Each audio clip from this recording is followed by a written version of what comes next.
Hello everyone, today's our topic is impacts of global warming. हमने पहले topic में पढ़ा था ग्लोबल वार्मिंग, उसके कॉजेज़। नाउ अब हम पढ़ रहे हैं इम्पैक्ट्स ऑफ ग्लोबल वार्मिंग। अब हमारे इस ग्लोबल वार्मिंग के इम्पैक्ट्स क्या है, ठीक है ना, हमारे एनवायरनमेंट पे, हमारे लिविंग ऑर्गेनिजम्स पे। Warming temperatures are expected to have a wide range of impacts on the environment and living organisms.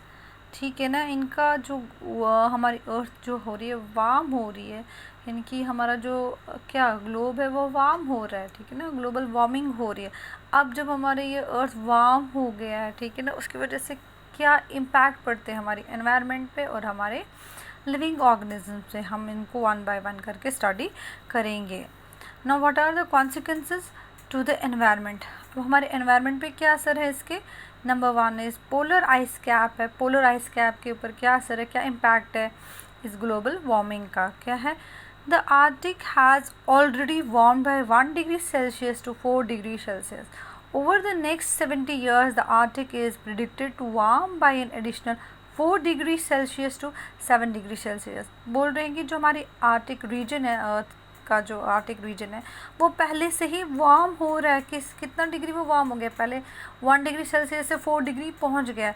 अब बता रहे अगर ऐसा ही चलता रहा, हमारी अर्थ ऐसे ही वार्म होती रही, तो नेक्स्ट जो 70 ईयर्स में जो क्या हो जाएगा कि हमारी अर्थ कितनी और वार्म हो जाएगी, कितने एडिशन हो जाएगा, उसका टेम्परेचर कितना बढ़ जाएगा, that is 4 degree Celsius to 7 degree Celsius तक पहुंच जाएगा, as compare to the temperatures experienced from 1980 to 1990। जो हम प्रिडिक्शन किस बेस पे हम बता रहे हैं, जो 1980 से 1990 तक जो टेम्परेचर्स बढ़ गए हैं, उस हिसाब से हमें लगता है कि ये टेम्परेचर 4 डिग्री सेल्सियस से 7 डिग्री सेल्सियस तक पहुंच सकता है। There may also be benefits to human, as it is estimated that nearly 1/4 of all undiscovered oil and natural gas lies under the polar ice caps, and a melted polar ice cap might make fossil fuel obtainable। और जब ये global warming हो जाएगी तो हमारे जो polar ice caps है ये क्या हो जाएंगे, मेल्ट हो जाएंगे। जैसे ये मेल्ट हो जाएंगे तो वैसे भी हम बोल रहे हैं कि जो हमने एस्टिमेट किया कि हमारे काफ़ी सारे जो फॉसिल फ्यूल है, ऑयल है या नेचुरल गैस है, वो इनके अंडर है। जब वो ये मेल्ट हो जाएंगे तो वो हमारे लिए इजीली एक्सेसिबल हो जाएगा, ऑब्टेनेबल हो जाएगा, ठीक है ना। सो जब हमारे को वो मिल जाएंगे तो हम उसका यूटिलाइज़ करेंगे। जब हम उन फॉसिल फ्यूल्स, उस ऑयल का या उस नेचुरल गैस को यूटिलाइज़ करेंगे, फिर पोल्यूशन होगा, फिर ग्रीन हाउस गैसेज आएंगी, फिर ग्रीन हाउस इफेक्ट हो जाएगा, उसकी वजह से फिर हमारा क्या हो जाएगा, ग्लोबल वार्मिंग हो जाएगा। यानी कि क्या है, ये इनडायरेक्टली वापस हमारी इस पे अर्थ को इफ़ेक्ट करेगा।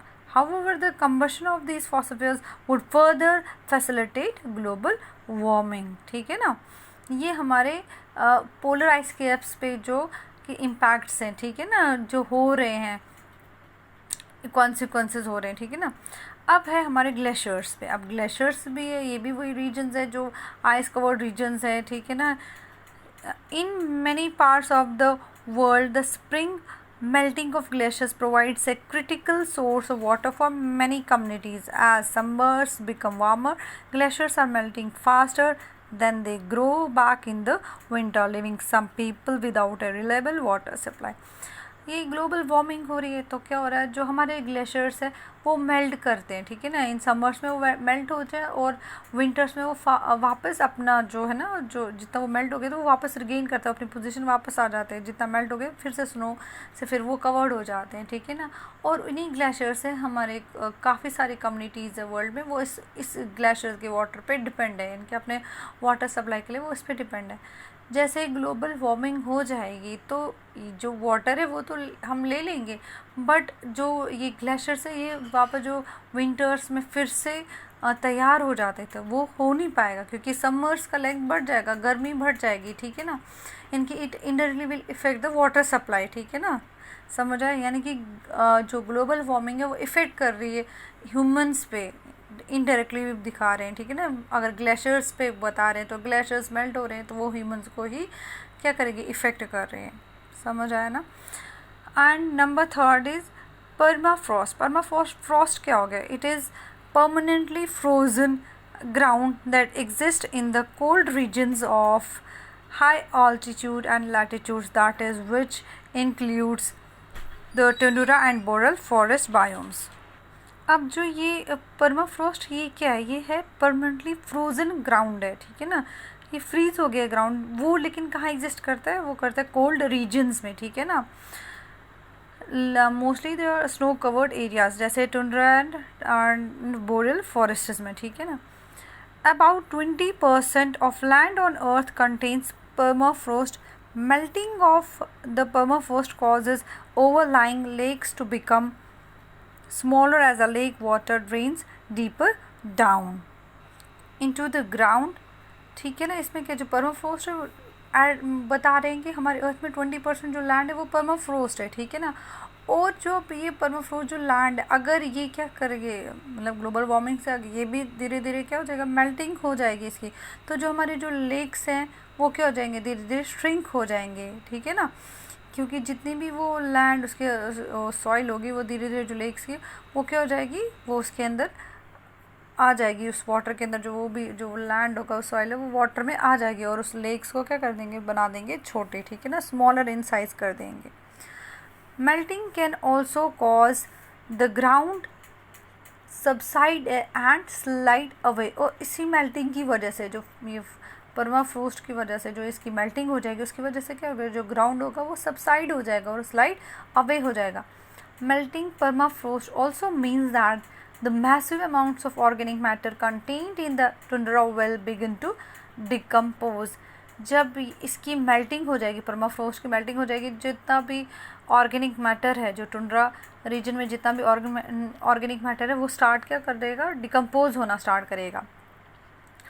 Because this decomposition will occur in wet soils under low oxygen condition, it would release substantial amounts of methane, increasing the concentration of greenhouse gases and causing further global warming. अब जब उस चीज़ों की जो organic matter है वो क्या हो जाएगा, डिकम्पोज हो जाएगा, उसकी वजह से क्या हो जाएगा कि जो ऑक्सीजन होगा वो लो हो जाएगा उन कंडीशंस में, ठीक है ना, और उसकी वजह से क्या हो जाएगा, वहाँ पे क्या हो जाएगा, मीथेन रिलीज़ हो जाएगा, ठीक है ना. ये मीथेन क्या है, एक ग्रीन हाउस गैस है. जब ग्रीन हाउस गैस रिलीज़ हो गई उसकी वजह से क्या हो जाएगा, ये फर्दर इनिशिएट करेगा किसको, ग्लोबल वार्मिंग को, ठीक है ना. नाउ अब इसका इफ़ेक्ट है सी लेवल्स पे क्या है. The rise in global warming effect sea levels in 2 ways. अब सी जो है हमारे इस सी लेवल्स को भी इफ़ेक्ट करेगा 2 ways से, इनकी वजह से ग्लोबल टेम्परेचर जब इंक्रीज़ हो जाएगा. First, the water from melting glaciers and ice sheets on land adds to the total volume of ocean water. पहले तो जब जितना भी अगर ये आइस है वो जो मेल्ट हो जाएगा वो वाटर बन जाएगा और वो कहाँ, ओशन में चला जाएगा. उसकी वजह से जो ओशन का जो वो जो वॉल्यूम है उसका ओशन का वाटर का वो क्या होगा, इंक्रीज़ हो जाएगा, यानी कि सी लेवल इंक्रीज़ हो जाएगा. Second, as the water of the ocean becomes warmer it expands. दूसरा है कि ये जो ये वाटर है जो ओशंस में है ये वार्मर हो जाएगा ना, ग्लोबल टेम्परेचर जो इंक्रीज़ हो गया उस टेम्परेचर से वाटर वार्मर हो जाएगा और ये एक्सपैंड हो जाएगा, जिसकी वजह से इन दोनों चीज़ों की वजह से एक तो वॉल्यूम भी इंक्रीज़ हो गया और ये वार्मर से ये वाटर एक्सपैंड भी हो जाएगा. उनकी वजह से क्या हो जाएगा, as a result of both effects sea level have risen 220 millimetre since 1870. और उसकी वजह से क्या हो जाता है, सी जो लेवल है, सी वाटर लेवल वो इंक्रीज़ हो रहा है, ठीक है ना. अब बता रहे हैं 1870 तक कितना ये सी लेवल इंक्रीज़ हो गया है, 220 millimetre. Now scientists predict that by the end of the 21st century sea level could rise an additional 180 to 590 millimeter. अब साइंटिस्ट्स प्रिडिक्ट कर रहे हैं उस हिसाब से कि अगर इतने इस हिसाब से ये ग्लोबल टेम्परेचर इंक्रीज़ हो जाएगा तो सी लेवल भी इंक्रीज़ हो जाएगा नियरली 180 to 500 मिलीमीटर इन किस में, इन 21st सेंचुरी तक, ठीक है ना. This could endanger coastal cities and low-lying island nations by making them more vulnerable to flooding, especially during storms with more saltwater intrusion into aquifers and increase soil erosion. इसकी वजह से क्या हो जाएगा, जो कोस्टल एरियाज़ में जो communities रह रहे होंगे या लोग रह रहे होंगे उनको क्या हो जाएगा, ये वो बुरे वो ज़्यादा वर्नरेबल हो जाएंगे। क्यों? हाँ, ज़्यादा फ्लडिंग हो जाएगी, ठीक है ना, और स्टॉर्म ज़्यादा आ जाएंगे, और मोस्टली क्या बोल रहे हैं, जो उनका जो सॉल्ट वाटर है वो आ जाएगा, फ्लडिंग से सॉल्ट वाटर इंट्रूजन हो जाएगा, उनके एक्वाफायर्स में आ जाएगा, सॉल्ट वाटर एडिशन हो जाएगा, ठीक है ना, और वो उनके लिए वाटर तो पीने लायक नहीं रह जाएगा, साथ में क्या हो जाएगा, सॉइल इरोजन हो जाएगी, ठीक है ना, यानी कि इट इज़ इफेक्टिंग ना global warming. Now heat waves के ऊपर भी इसके कॉन्सिक्वेंसेस क्या हो जाता है, अब हीट वेव्स भी आएंगे, उससे क्या होगा, as temperatures increases long period of hot weather known as heat waves are likely to become more frequent। जब टेम्परेचर इंक्रीज़ हो जाएगा यानी कि हॉट वेदर ज़्यादा समय तक चलेगा, हीट वेव्स फिर ज़्यादा आने लगेंगी, बनने लगेंगी, ठीक है ना। Heat waves cause an increased energy demand for cooling the areas where people live and work. जब हीट एनर्जी ज़्यादा हो जाएगी, हीट ज़्यादा है, वहाँ पे एनर्जी ज़्यादा चाहिए, उसको क्या करना है, उस माहौल को ठंडा करने के लिए हमें ज़्यादा चीज़ों की ज़रूरत पड़े, एसी जो है एयर कंडीशनिंग ज़्यादा करनी पड़ेगी, जहाँ पर लोग रह रहे हैं या काम कर रहे हैं तो वहाँ हमें एनर्जी ज़्यादा लगाना पड़ेगा उस एरिया को कूल करने में। It has also increase the risk of death, ठीक है ना। जब वो माहौल में जब हीट वेव्स इंक्रीज़ होंगे, जो एल्डरली पीपल होंगे वो उसको बर्दाश्त नहीं कर पाते हैं, ठीक है ना, ज़्यादा हीट को, तो वो क्या हो जाता है, वो at a risk of death पे होते हैं, यानी कि यह इंक्रीज़ कर देता है रिस्क ऑफ डेथ भी। Heat waves also cause heat and drought damage to crops. Heat waves क्या करते हैं, हीट वेव्स ड्रॉट और डैमेज करते हैं, किनको, क्रॉप्स को करते हैं, ठीक है ना। Promoting the need for greater amount of irrigation. जब उन्होंने क्रॉप्स को डैमेज कर दिया, हीट वेव से क्रॉप्स डैमेज हो जाएंगे तो हमारा नीड बढ़ जाएगा इरिगेशन करने में, ठीक है ना। जब ज़्यादा ड्रॉट्स आएंगे हमें उतना ज़्यादा पानी की नीड पड़ेगी, इरिगेशन की ज़्यादा नीड पड़ेगी। The increase energy required for irrigation would rise the cost of food production. अब जितना ज़्यादा इरिगेशन में हमें पैसा लगेगा उतना ज़्यादा कॉस्ट ऑफ फूड प्रोडक्शन भी ज़्यादा बढ़ेगा। Now cold spells. With global temperature rising, minimum temperature are expected to increase over most land areas with fewer extremely cold days and fewer days below freezing। जब temperature increase हो जाएगा यानी कि temperature increase होगा तो वह यानी कि वो एरिया होगा, हमें क्या मिनिमम टेम्परेचर, मतलब जो एरियाज़ होंगे वहाँ पर भी टेम्परेचर इंक्रीज़ हो जाएगा, हमें वो चीज़ें मतलब मिल जाएगी जैसे कि जो वहाँ पर ज़्यादा टेम्परेचर होता था, फ्रीजिंग ज़्यादा हो जाती थी, वहाँ पर फ्रीजिंग नहीं हो जाएगी, ठीक है ना। वहाँ टेम्परेचर क्या रहेगा, ठीक रहेगा, गरम, ठीक है ना। जहाँ हमें कोल्ड एरियाज़ लगते थे वहाँ पे वो इतना ज़्यादा कोल्ड नहीं रहेगा, ठीक है ना। Such conditions would have two major positive effects for human.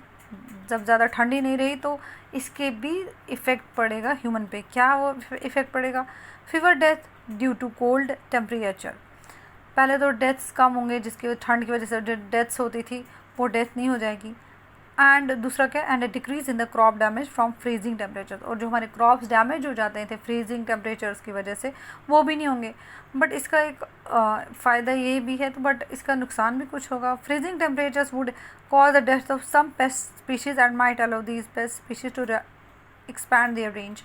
Freezing से पेस्ट तो स्पीशीज़ वो तो डाई हो जाएंगे, वो ख़त्म भी हो जाएंगे, बट इसका एक और चांस है कि मतलब ये उनका क्या कर सकते हैं, मतलब उनका रेंज, मतलब उनकी जो एडाप्टेशन इंक्रीज़ कर सकते हैं, ठीक है ना। अगर उनको -1 डिग्री या -2 डिग्री पे वो सर्वाइव कर लेते थे, वो धीरे धीरे 1 डिग्री 2 डिग्री इस पर भी धीरे धीरे वार्मर अपने आप उस हिसाब से डालेंगे, वो अडाप्ट करेंगे तो वो भी इंक्रीज़ कर सकते हैं अपना रेंज, ठीक है ना। अपने ग्रोथ के लिए, अपनी लाइफ के लिए वो भी अपना एडेप्टेशन उसी हिसाब से करेंगे, ठीक है, अपने अकॉर्डिंगली वो इंक्रीज़ करेंगे अपना रेंज। फिर है प्रेसिपिटेशन पैटर्न्स। अब प्रेसिपिटेशन के पे भी इसका असर पड़ेगा, because warmer temperature should drive increased evaporation from the surface of earth as part of the hydrologic cycle. Global warming is projected to alter precipitation patterns. बोले जो इसकी वजह से क्या होगा, जब ज़्यादा वार्मर टेम्परेचर होगा तो ज़्यादा इवेपोरेशन होगी वाटर की, है ना, जो कि वाटर साइकिल यहाँ पे हाइड्रोलॉजिकल साइकिल या वाटर साइकिल है, उसमें क्या है, उसमें यही मेन पॉइंट यही है वाटर साइकिल के, जितना ज़्यादा इवेपोरेशन होगा वाटर का उतना ज़्यादा फिर वापस वो in precipitation in the form of rain और स्नो, उस हिसाब से वो वाटर वापस अर्थ पे आ जाता है। जितना ज़्यादा टेम्परेचर होगा उतना ज़्यादा वाटर इवेपोरेट होगा, और जो जितना ज़्यादा वाटर इवेपोरेट होगा उतना ज़्यादा वो वापस अर्थ पे in the form of precipitation आ जाएगा, ठीक है ना। और जिसकी वजह से कुछ एरियाज़ में ज़्यादा प्रेसिपिटेशन होगी और कुछ नहीं, यानी कि प्रेसिपिटेशन पैटर्न चेंज हो जाएगा। Regions receiving increased precipitation would benefit from an increased recharge to aquifers, but they could also experience flooding, landslides and soil erosion. जितना ज़्यादा प्रेसिपिटेशन होगा उनमें जो एक्विफायर्स है वो उतना ज़्यादा बन जाएंगे, बट ये इसका मतलब ये नहीं कि उनको सिर्फ फ़ायदा है, इसके नुकसान भी कि उधर वहाँ फ्लड्स होंगे, लैंडस्लाइड्स हो जाती है और सॉइल इरोजन भी होगा। In contrast other regions of the मतलब वर्ल्ड, जो बाकी एरियाज़ है वहाँ क्या होगा, are predicted to receive less precipitation and cause more difficult to grow crops. और वर्ल्ड में कुछ एरियाज़ है उसके वहाँ पे जब प्रेसिपिटेशन होगा नहीं, इसकी वजह से जब प्रेसिपिटेशन पैटर्न्स चेंज हो जाएंगे, कुछ एरियाज़ में बारिश ही नहीं होगी, तो उसमें उसकी वजह से क्या हो जाएगा, वहाँ पे क्या हो जाएगा, वहाँ ग्रो करने हैं जो फील्ड्स है, क्रॉप फील्ड्स, वहाँ क्या हो जाएगा, डिफ़िकल्ट हो जाएगा उनको ग्रो कराना। Now consequences to living organism, आपने कॉन्सिक्वेंसेज देखे एनवायरनमेंट पे कहाँ पर हो रहे हैं, क्या क्या उसके असर है। अब हमारे लिविंग ऑर्गेनिजम्स के पे कहाँ पे असर पड़ता है। सबसे पहले है कि wild plants and animals, wild plants और एनिमल्स पे क्या हो रहा है, क्या असर पड़ रहे हैं इसके। During the last decade the IPCC reviewed the effects of warmer temperatures on plants and animals, ठीक है ना। The plants concluded that the growing season for plants had lengthened by 4 to 16 days in the northern hemisphere, with the greatest increase occurring in higher latitudes. Scientists ने जो panel है इनका उन्होंने वो review किया है, इफ़ेक्ट्स बताए हैं टेम्परेचर का किन पे, प्लांट्स और एनिमल्स पे। उस पैनल ने क्या कंक्लूड किया कि जो ग्रोइंग सीज़न है जिसमें प्लांट्स ग्रो करते हैं वो बढ़ गया, वो सीज़न क्या हो गया, बढ़ गया। वो कितना बढ़ गया, 4 to 16 डेज़ बढ़ गया। कहाँ पे, इन नॉर्दर्न हेमिस्फीयर में, ठीक है ना। With the greatest increase occurring in higher latitude, ज़्यादा जहाँ जितना ज़्यादा हायर लैटिट्यूड है वहाँ पे ज़्यादा इसकी लेंथ बढ़ गई है, ठीक है ना। Indeed, scientists are finding that many species of plants now are flowering earlier. Birds arrive at their breeding grounds earlier, and insects emerge earlier in the northern hemisphere. Scientist ने ये भी देखा है कि जो हमारे प्लांट्स हैं इनमें जो फ्लावरिंग होती है वो पहले होने लगी, यानी कि जो उसका सीज़न है उससे पहले ही होने लग रही है, ठीक है ना। बर्ड्स पहले ही उनके अपने ब्रीडिंग ग्राउंड्स पे आ रहे हैं, ठीक है ना। माइग्रेशन पहले ही हो रही है, या इंसेक्ट्स पहले ही आ रहे हैं, ठीक है ना, इमर्ज हो रहे हैं कहाँ, नॉर्दर्न हेमिस्फीयर में। At the same time the ranges occupied by different species of plants, birds, insects and fish have shifted towards both poles. पहले क्या था कि मतलब जो रेंज इन्होंने ली थी स्पीशीज़, जैसे प्लांट्स ने ली थी, प्लांट स्पीशीज ने अपना रेंज लिया था, बर्ड्स लिया था, इंसेक्ट्स ने इनका अपना अपना रेंज था। बट इसकी वजह से जो ग्लोबल ये वार्मिंग हो रही है उसकी वजह से इनका क्या हो गया, इनका ये शिफ्ट हो गए हैं बोथ पोल्स पे। पहले अगर ये नॉर्थ हेमिस्फीयर में एक साइड में थे, अब ऐसा टेम्परेचर हो गया कि ये दोनों एरियाज़ में दोनों पोल्स पे शिफ्ट हो गए हैं, ठीक है ना। Organisms have migrated in response to climate change. ये क्यों शिफ्ट हो गए, due to climate change, global warming से क्या हो गया है, क्लाइमेट चेंज हो गया है, ठीक है ना। Corals are one group of organisms that are particularly sensitive to global warming. बोले जो कोरल है वो सबसे ज़्यादा ग्लोबल वार्मिंग से इफ़ेक्ट हो गए क्योंकि वो बहुत ज़्यादा सेंसिटिव है, because their range of temperature tolerance is quite small, क्योंकि जो उनका टॉलरेंस है टेम्परेचर के लिए वो टॉलरेंस जितना है वो बहुत कम है, इसलिए वो ज़्यादा इफ़ेक्ट हो रहे हैं। Many corals worldwide are currently undergoing bleaching, जिसकी वजह से जो कोरल्स हैं उनको क्या हो रहा है, वो ब्लीचिंग हो रही है उनमें। क्या उसका क्या मतलब, which occurs when stressed corals eject the algae providing the energy and turn white. वो क्या करते हैं, वो एल्गी को इजेक्ट कर देते हैं और क्या करते हैं, अपनी एनर्जी देते, providing their energy and then turn, वो सीधे वाइट में टर्न हो जाते हैं, ठीक है ना। इनकी कोरल्स पे भी इफ़ेक्ट है, प्लांट्स पे भी, एनिमल्स पे भी, माइग्रेशन पे भी, मतलब प्लांट्स और एनिमल्स की माइग्रेशन हो रही है उस पर भी इफ़ेक्ट हो रहा है। ये क्यों? क्योंकि ये जो टेम्परेचर चेंज हो रहा है बोथ पोल्स पे, मतलब वो टेम्परेचर नहीं रह रहा है क्योंकि क्लाइमेट चेंज हो रहा है, टेम्परेचर बदल रहा है, तो वो उसी हिसाब से प्लांट्स और एनिमल भी चल रहे हैं। इनकी क्लाइमेट चेंज की वजह से उनका जो हैबिटेट है, जैसे वो रह रहे, उस पर भी असरात पड़ रहा है, उस पर भी असर पड़ रहा है, ठीक है ना। नाउ अब ह्यूमंस पे क्या असर पड़ रहा है? Global warming and climate change could also affect many aspects of our lives. Example, some people will have to relocate from such vulnerable areas as coastal communities and some ocean islands.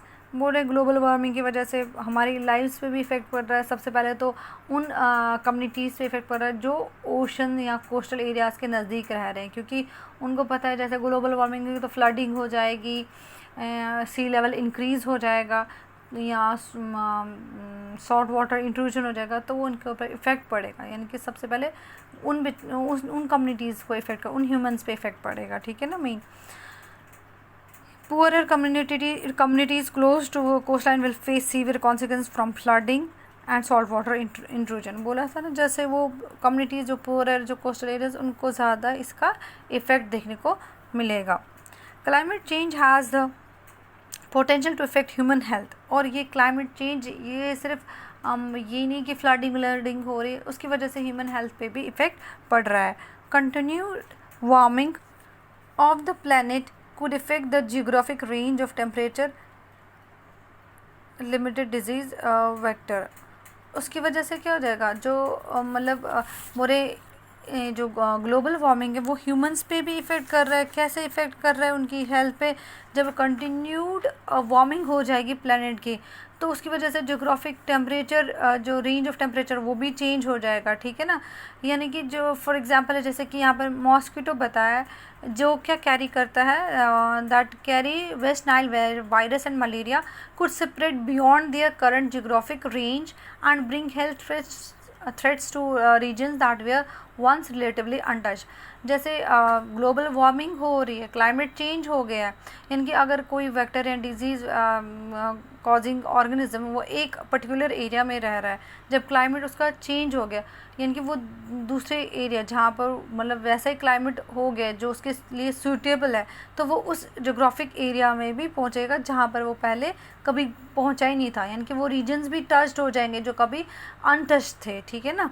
यानी कि इसका effect क्या पड़ रहा है हमारे बाकी humans पे भी, यानी कि एक जोग्राफिक रेंज पे नहीं, जो बाकी जोग्राफिक रेंज है उन पे भी इफ़ेक्ट पड़ रहा है, ठीक है, due to this climate change. और उनमें बहुत सारे इन्फेक्शस डिजीज़ है, बैक्टीरियल एंड फंगल इलनेस है, ये दैट माइट ऑल्सो एक्सटेंड, ये चीज़ें भी एक्सटेंड कर जाएंगी, ठीक है ना। समझ आ रहा है ना आपको? आई थिंक आपको इतना समझ आ रहा है ये इम्पैक्ट्स कितना है, कॉन्सिक्वेंसेज जो हमारे एनवायरनमेंट पे है या हमारे ह्यूमंस पे है, ह्यूमन लाइफ्स पे क्या इसके कॉन्सिक्वेंसेज हैं।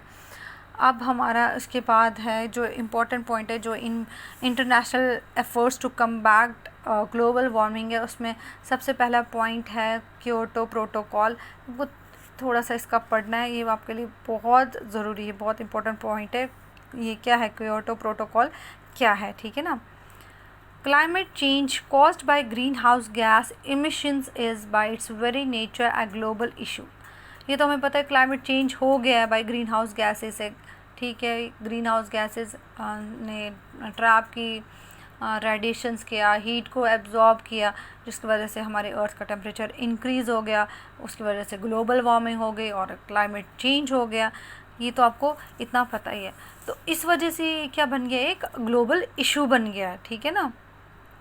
क्योंकि जो चीज़ें पहले थी नहीं, इस पर इफ़ेक्ट्स ऐसे आ गए, तो ये एक सीरियस थिंग बन गई कि हमारी जो अर्थ का जो है टेम्परेचर ये इंक्रीज़ हो गया है।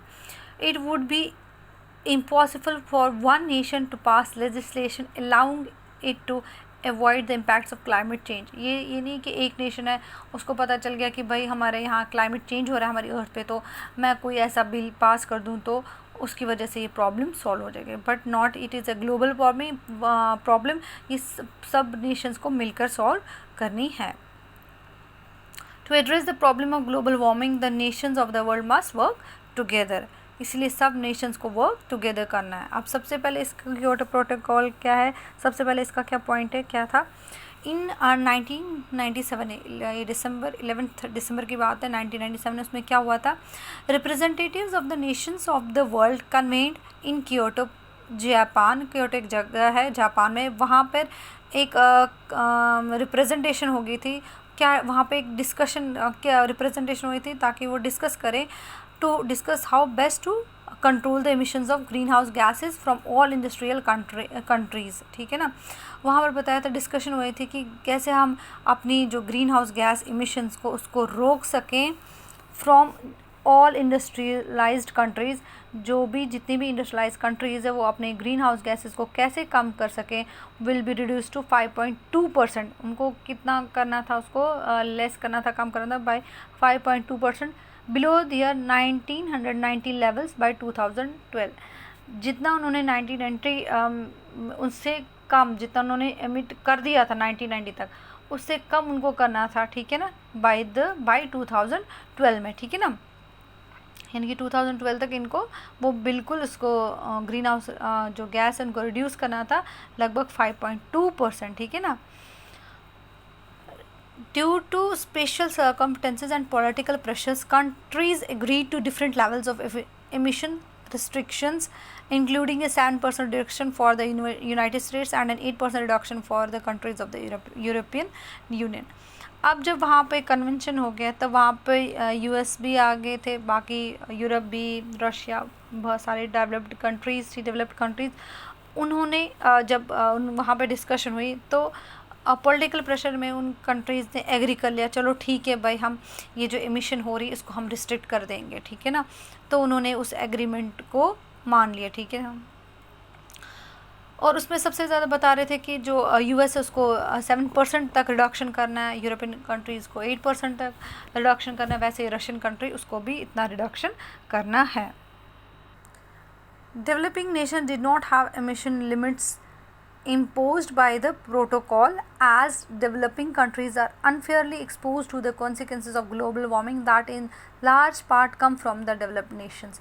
अब जो इन्होंने साइन कर दिया, उन कंट्रीज़ ने एग्री कर लिया, बट यहाँ पर एक बात थी, जो ये जो डेवलपिंग कंट्रीज़ थी जैसे कि इंडिया थी, चाइना था, उनको इस क्योटो जो प्रोटोकॉल में उनको बता दिया था कि भाई इन जो कंट्रीज़ है इनके ऊपर हम इतना ये मतलब रखेंगे नहीं, ये इम्पोज नहीं करेंगे लिमिट्स, जो एमिशन इनके कर रहे हैं ये, इनके ऊपर हम रिस्ट्रिक्शन नहीं रखेंगे, क्योंकि वो पहले ही झेल चुके थे जो कॉन्सिक्वेंसेस है ग्लोबल वार्मिंग के, जो किन की वजह से थी, डेवलप्ड नेशंस की वजह से जो ग्लोबल वार्मिंग हो रही थी, ग्रीन हाउस गैस इमिशंस हो रहे थे, उनकी वजह से जो क्लाइमेट चेंज हो गया था, उनके कॉन्सिक्वेंसेस वो तो पहले झेल रहे थे, ठीक है ना। तो उन्होंने इतना किया ही नहीं था, तो इन्होंने वहाँ पे उस कन्वेंशन में बताया कि भाई इन जो डेवलपिंग कंट्रीज़ है इनको ये वाली रिस्ट्रिक्शन इनके ऊपर इम्पोज नहीं करेंगे। बट वहाँ पे भी फिर क्या हो गया, however it did not come into effect until February 2005 तक, ये इफ़ेक्ट में नहीं आया, जो इन्होंने बताया 2005 तक ये इफ़ेक्ट में नहीं आया, ठीक है, because it needed to be ratified by at least 55 countries accounting for at least 55% of the world's emission. इसको रैटिफाई नहीं किया गया क्योंकि जो 55 कंट्रीज़ जो ये कर रही थी 55% ऑफ वर्ल्ड एमिशन, तो उन्होंने ये रैटिफाई ही नहीं किया था, ठीक है ना। The goal was to reduce emissions of 6 green house gases.